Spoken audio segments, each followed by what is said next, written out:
Puji perjuangan timnas, Irak ajak Indonesia lolos babak ketiga.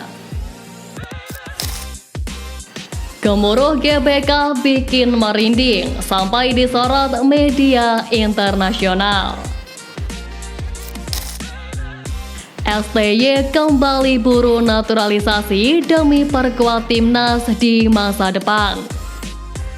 Jadi, simak terus berita Timnas P selengkapnya.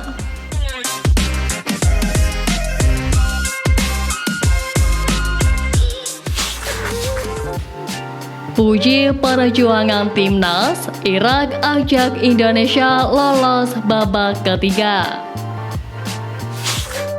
Seperti yang kita tahu, kalau sekarang ini timnas Indonesia benar-benar banyak disorot, khususnya oleh tim-tim kuat Asia, dan salah satunya adalah Irak yang ditukangi Jesus Casas.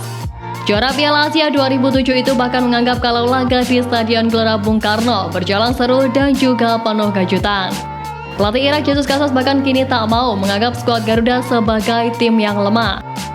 Jesus Casas memprediksi bahwa timnas Indonesia bisa lolos ke babak ketiga kualifikasi Piala Dunia 2026 zona Asia. Jesus Casas menilai mencari tambahan poin dari dua laga sisa grup F kualifikasi Piala Dunia 2026 zona Asia bukanlah hal yang sulit bagi timnas Indonesia. Mantan asisten pelatih Luis Enrique di timnas Spanyol itu bahkan menganggap timnas Indonesia telah mengalami peningkatan level di Asia. Casas begitu respect dengan perjuangan timnas di laga ini. Ia juga memuji timnas semakin berkembang sejak dilatih oleh Sintayong. Timnas Irak sendiri telah memastikan tiket ke babak ketiga kualifikasi Piala Dunia 2026 zona Asia dan sekaligus menyegel tiket otomatis Piala Asia 2027. Kepastian itu didapat tim berjuluk Singa Mesopotamia setelah duduk di puncak klasemen grup F dengan koleksi 12 poin. Koleksi 12 poin sudah cukup membuat Irak tak akan tergeser dari posisi dua besar yang merupakan batas akhir lolos ke babak ketiga kualifikasi Piala Dunia 2026 zona Asia. Irak saat ini unggul 5 angka dari timnas Indonesia di tempat kedua, menganggap timnas lebih kuat dari dua pesaing lainnya yakni Vietnam dan Filipina. Jesus Casas bahkan mengajak timnas untuk sama-sama melenggang ke babak ketiga kualifikasi Piala Dunia zona Asia. Saya pikir Indonesia punya peluang besar untuk lolos putaran selanjutnya dan ke Piala Asia. Mereka hanya butuh beberapa poin lagi dan bisa lolos ke putaran selanjutnya. Saya harap mereka akan lolos. Tegas Jesus Casas. Berdasarkan fakta tersebut, skuad Garuda merupakan calon terkuat menemani Irak melaju ke babak berikutnya. Sebab timnas Indonesia unggul 4 angka atas Vietnam yang ada di posisi ketiga, kemenangan 2 kali atas Vietnam dan mencuri 1 poin dari Filipina menjadi modal yang baik untuk skuad Garuda. Selanjutnya di matchday ke-6, timnas Indonesia akan menjamu Filipina di Stadion Utama Gelora Bung Karno pada 11 Juni pukul 19.00 waktu Indonesia Barat. Jika skuad Garuda sukses mengunci kemenangan, maka otomatis mereka akan lolos ke babak berikutnya sekaligus Piala Asia 2027.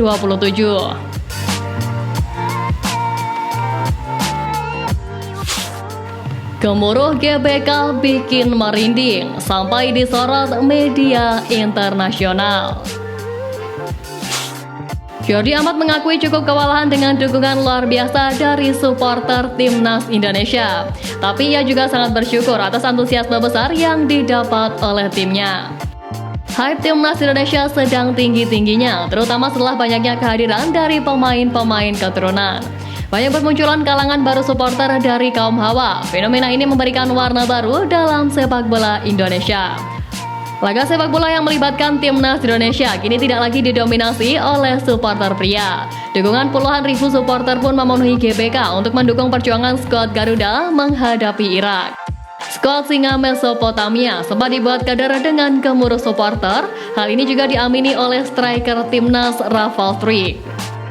Rafal Struijk mengakui tak pernah bermimpi akan membela Merah Putih ketika pertama kali bermain sepak bola profesional.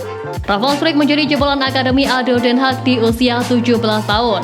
4 tahun kemudian pemain keturunan Indonesia Belanda ini justru membela skuad Garuda. Rafal Struijk mendapatkan kesempatan untuk mendapatkan paspor Indonesia saat usianya baru 20 tahun.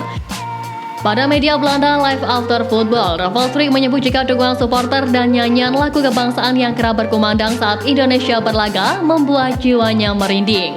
Bagi Rafal, timnas Indonesia bukan hanya sebatas negara yang besar, tetapi juga dengan fanatisme sepak bolanya yang luar biasa.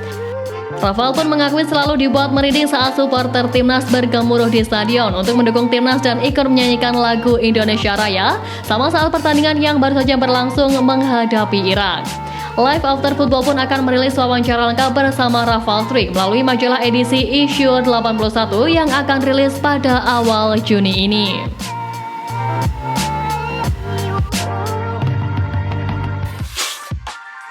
STY kembali buru naturalisasi demi perkuat timnas di masa depan.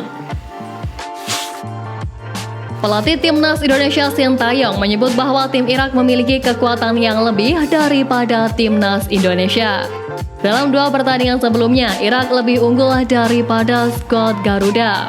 Irak mengalahkan Indonesia dengan skor 5-1 pada pertemuan kualifikasi pertama November 2023 lalu dan kembali menang dengan skor 3-1 di Piala Asia 2023. Timnas Indonesia saat ini sedang diambang lolos ke babak ketiga kualifikasi Piala Dunia 2026 zona Asia. Sebelum laga ini, Garuda sudah mengoleksi 7 poin dari hasil sekali kalah, sekali imbang, dan 2 kali menang. Indonesia unggul 4 poin dari Vietnam di posisi ketiga. Dengan ini, Indonesia bisa mengamankan posisi runner-up jika berhasil meraih poin tambahan dalam laga selanjutnya kontra Filipina. Sebab poin maksimal Vietnam adalah 9 poin. Di sisi lain, pelatih timnas Indonesia Sintayong terus membuka kesempatan untuk pemain keturunan yang akan membela skuad Garuda. Periode kepemimpinan STY mulai mendatangkan beberapa pemain keturunan yang akan bergabung dengan timnas. Beberapa pemain keturunan itu yakni Elkan Bagot, Jordi Amat, dan Sandy Walsh yang menjadi kloter awal. 3 pemain ini cukup krusial bagi skuad Garuda dalam beberapa laga di ajang internasional. Sintayong menegaskan semua pemain yang memiliki darah Indonesia bisa bergabung ke timnas. Menurut pelatih berusia 53 tahun itu, mereka layak mendapatkan kesempatan untuk membela tanah leluhurnya. Terlebih dengan pengalaman mereka selama berkarir di Eropa tentu sangat dibutuhkan. Pelatih berusia 53 tahun ini melanjutkan, hanya pemain yang memiliki kelebihan yang akan dipilih untuk membela skuad Garuda. Selain itu, mereka harus mampu memberikan kontribusi untuk timnas dan sama-sama berjuang di lapangan. Sin menilai bahwa saat ini skuad Garuda membutuhkan pemain yang mempunyai mutu dan kualitas tinggi. Terbaru, Sintayong berhasil membawa pemain keturunan Chance Raven dan Kelvin Verdong yang sudah diproses menjadi WNI.